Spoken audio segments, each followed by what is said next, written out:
to Skinbag of Coffee. I'm your host, Filtron. Welcome to Shadow Moses. This is where Snake infiltrates in the game Metal Gear Solid. Snake is a legendary soldier, a mercenary that destroyed Metal Gear and saved the world several years before this takes place. But just because he destroyed the threat didn't mean that the technology didn't still exist. Metal Gear is still being developed under wraps here at Shadow Moses. This place has been taken over by terrorists, threatening to launch a nuclear weapon unless their demands are met. These terrorists belong to a unit called Foxhound, the very same unit that Solid Snake used to be in. It's a tangled web, to say the least. Since his heyday as a legendary soldier, Snake's been hiding away, laying low in Alaska. But he was captured against his will and brought back in to do this mission and save the day again. Little does Snake know he's actually being used as a pawn, not to eliminate the threat, but to unknowingly enable it. So at the time when this game came out, kids were chomping at the bit to get to play as Solid Snake and be immersed in this world. It's sort of like James Bond with a very gritty and gloomy vibe.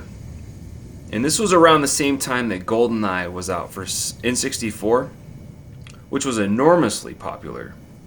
And that game was a bloodbath. It was just kill, run, shoot, kill, kill, kill. Kojima did something very profound here with Metal Gear Solid. He took the player on a ride they didn't expect. The protagonist is thrust involuntarily into this mission in which he's betrayed. The threat of nuclear war isn't even the half of it. It's that it would all be ignited by his very hand.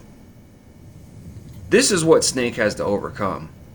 It's being betrayed and still saving the day in spite of this.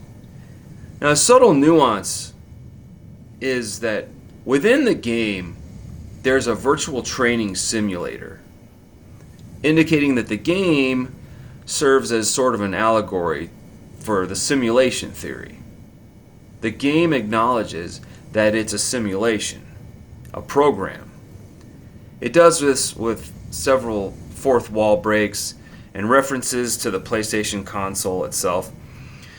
The irony is that at its heart, Metal Gear Solid is an anti-war game. It leads the player to ask, what am I fighting for? The player has agency over how they approach the game with either a patient, strategic approach or a more daring and risky approach, and the game responds accordingly. This game allows you, the player, to make the choice, while reminding you it's just a game. And like so many other games, it's a game about war, but in this game it asks, who benefits? It's a question worth lingering on. Anyway, I hope you're doing well. Remember that you are loved, and I'll talk to you later.